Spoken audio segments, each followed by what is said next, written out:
BRS ఒక్కసారి కాదు, మొదట టీడీఎల్పీని మర్జీ చేసుకున్నది 2014 ఎన్నికల తర్వాత. 2018 ఎన్నికల తర్వాత ఏకంగా కాంగ్రెస్ పార్టీ లెజిస్లేటివ్ పార్టీనే జాయిన్ చేసుకున్నది. ఒకవైపు ఎంత హాస్యాస్పదం ఉంటుండే అంటే, బట్టి గారు సిఎల్పి లీడర్గా అసెంబ్లీలో ఉండి వాదిస్తుండేది, కానీ హోదా ఉండకపోయేది. తన మిత్రపక్షమైన ఆనాటి ఎంఐఎంకు వారు విపక్ష హోదాని ఇచ్చిన పరిస్థితి. ఇప్పుడు కేసీఆర్కు విపక్ష హోదా ఇచ్చినా రాట్లేడు, అది వేరు విషయం అనుకోండి. కానీ ఎమ్మెల్యేల పార్టీ మార్పులు, ఎంపీల పార్టీ మార్పులు అనేది ఒక గుర్తు మీద గెలిచి ఇంకో గుర్తు మీద ఇంకో ప్రభుత్వంలో ఇంకో పార్టీలో చేరడం అనేది ఆనవాయితీగా మారిన పరిస్థితుల్లో డెఫినెట్గా వీటికి పరిష్కారం దొరకాల్సిందే. కానీ నాయకులు కూడా ఆ సమర్థతతో ఉండాల్సిన అవసరం ఉంది.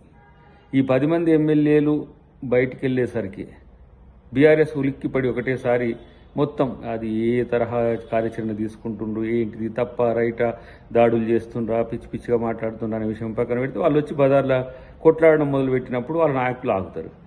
రేపటి రోజున కేసీఆర్ అట్నే ఇంట్లో ఉంటే, అదే ఫామ్ హౌస్లో ఉంటే ఆ ఉన్న కాస్త ఎమ్మెల్యేలు కూడా ఉంటారనే నమ్మకం అయితే లేదు. కాబట్టి ఫస్ట్ మీరు రాజకీయ కార్యాచరణలో స్పష్టంగా ఉండండి, మీ న్యాయ పోరాటాన్ని చేసుకోండి, దానికి కాదని లేము. కానీ మీ పార్టీ పట్ల మీ నాయకులకు నమ్మకం లేదనేది మాత్రం వాస్తవం. హైకోర్టు ఇప్పుడిచ్చిన తీర్పును కూడా స్వాగతిస్తున్నాం.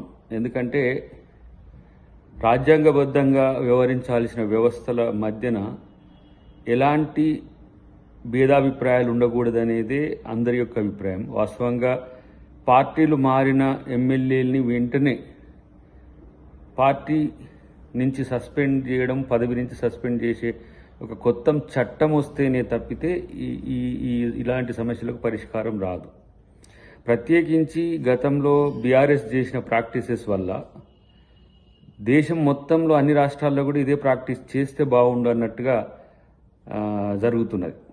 బీజేపీ పాలిత రాష్ట్రాలైతే ఏకంగా ఎమ్మెల్యేలని రాజీనామా చేయించే ప్రభుత్వాలను కూలగొట్టిన తర్వాత మళ్ళీ ప్రభుత్వాలను ఏర్పాటు చేసుకున్న పరిస్థితి మనం కర్ణాటకలో, ఇటు మధ్యప్రదేశ్లో చూసిన పరిస్థితి. కాబట్టి పొలిటికల్ ఎథిక్స్ అనేవి క్వశ్చనబుల్గా ఉన్నప్పుడు కోర్టులు, చట్టాలు వాటిని ఏ విధంగా తీసుకోవాలనే దాని దగ్గర చర్చ జరుగుతున్నది.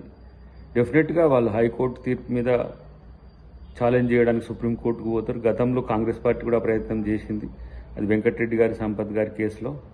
At the same time BRS కూడా వెళ్ళే హక్కున్న, నైతికంగా ఆ హక్కును కోల్పోవడం అనేది ఇక్కడ చర్చ.